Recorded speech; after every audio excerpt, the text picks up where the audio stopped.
La dissuasion nucléaire, comment ça marche? Ça repose d'abord sur un calcul coût-bénéfice fait par l'adversaire. En effet, il faut que l'adversaire soit persuadé que les coûts de son agression, et notamment la riposte nucléaire qu'il pourrait encourir, seront supérieurs aux bénéfices qu'il pourrait tirer de son agression. Autrement dit, si par exemple la conquête d'un territoire ou la destruction d'un objectif pour lui pouvait valoir le coût d'une riposte nucléaire, peut-être ne serait-il pas dissuadé. Donc il faut que la riposte nucléaire, le coût de la riposte nucléaire soit supérieur aux bénéfices que l'adversaire entend tirer de son agression. Ce type de calcul coût-bénéfice n'est évidemment pas propre à la dissuasion nucléaire. C'est un calcul rationnel qui s'applique à un grand nombre de décisions politiques et même de décisions de la vie de tous les jours. Simplement, là, les enjeux, puisqu'on parle de nucléaire, sont évidemment extrêmement forts.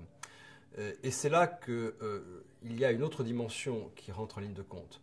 On est jusqu'à présent dans le rationnel, mais je crois qu'il y a aussi dans la dissuasion nucléaire une part irrationnelle et émotionnelle.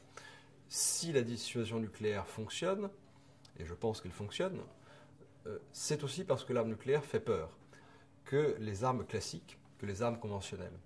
Un État, un gouvernement, une population aura davantage peur de l'explosion nucléaire, d'une série de frappes nucléaires sur son territoire, que d'un bombardement classique, comme on a vu tout au long du XXe siècle. Il y a une part d'irrationnel, une part d'émotionnel dans la peur de l'arme nucléaire. Les images d'Hiroshima et de Nagasaki, ainsi que la radioactivité invisible, quelque chose qu'on ne connaissait pas avant le début du XXe siècle, ce sont des facteurs qui jouent dans cette peur du nucléaire. La dissuasion nucléaire, c'est donc, d'une certaine manière, la combinaison d'un calcul rationnel. Je suis dissuadé si je pense que le coût de mon agression sera supérieur aux bénéfices que j'entends en retirer, et aussi d'une peur émotionnelle de l'arme nucléaire. Plus précisément et concrètement, pour que la dissuasion nucléaire fonctionne, il faut qu'il y ait une volonté et des moyens. Il faut que le défenseur, celui qui dit « attention, ne touchez pas à mes intérêts vitaux, sinon vous encourez le risque d'une riposte nucléaire », il faut que ce défenseur soit crédible. Donc il faut bien afficher une détermination par un discours politique, par des textes fondateurs, par des textes officiels, qui vont créer en quelque sorte la réputation du défenseur. Mon premier devoir est de veiller à ce qu'en toutes circonstances, notre indépendance nationale soit préservée. La dissuasion nucléaire en est la garantie ultime.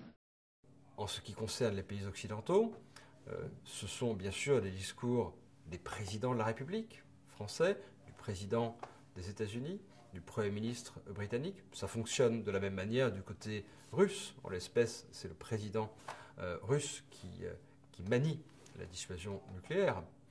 Donc il faut que le défenseur, et notamment la plus haute autorité politique du pays, projette une image crédible de quelqu'un qui sera apte, qui aura la volonté d'appuyer sur le bouton, comme on dit simplement, si ses intérêts vitaux sont menacés. Donc premier point, une volonté. Ensuite, bien sûr, des capacités, car il ne suffit pas de menacer l'adversaire de dommages inacceptables.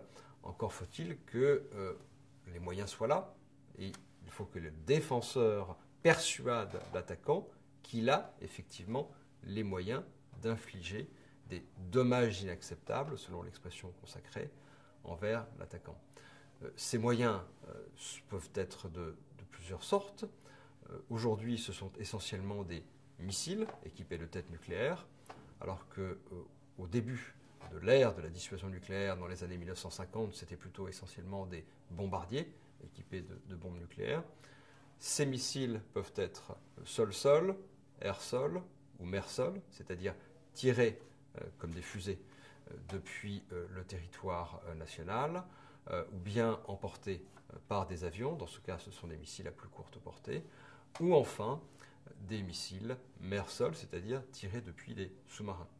On considère généralement que les sous-marins nucléaires lanceurs d'engins, donc équipés de missiles balistiques emportant des têtes nucléaires, sont la composante la plus importante, peut-être même la plus crédible de la dissuasion nucléaire.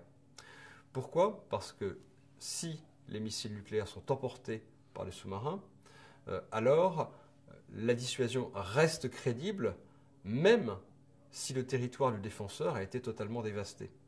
Pourquoi ? Parce que le sous-marin est quasiment invulnérable. Aujourd'hui, les sous-marins nucléaires lanceurs d'engins sont extraordinairement silencieux, plus silencieux que des poissons même, et on ne peut pas imaginer que l'adversaire puisse trouver, chasser les sous-marins du défenseur et donc puisse l'empêcher d'avoir la capacité de riposte nucléaire. Tous les États nucléaires aujourd'hui, tous les États qui disposent de l'arme nucléaire, cherchent à avoir cette fameuse composante océanique pour sous-marins bien sûr, qui est une sorte de garantie d'invulnérabilité de la capacité de dissuasion nucléaire. Même les pays qui jusqu'à présent s'en sont passés, tels que la Chine ou tels que l'Inde, cherchent aujourd'hui à développer une composante océanique dont le président français François Mitterrand disait il y a une trentaine d'années que c'était la pointe de diamant de la dissuasion. Bien sûr, il peut être intéressant aussi de diversifier son arsenal, de ne pas se reposer seulement sur un type de moyen. Et c'est pour cela que la plupart des États nucléaires ont plusieurs types de systèmes qui leur permettent d'avoir une sorte de gamme d'options pour leur planification nucléaire et donc de pouvoir mesurer d'une certaine manière les dommages possibles vis-à-vis de l'agression. Il s'agit en fait de pouvoir adapter les dommages possibles à l'enjeu et à l'agression pour que la dissuasion reste crédible en permanence.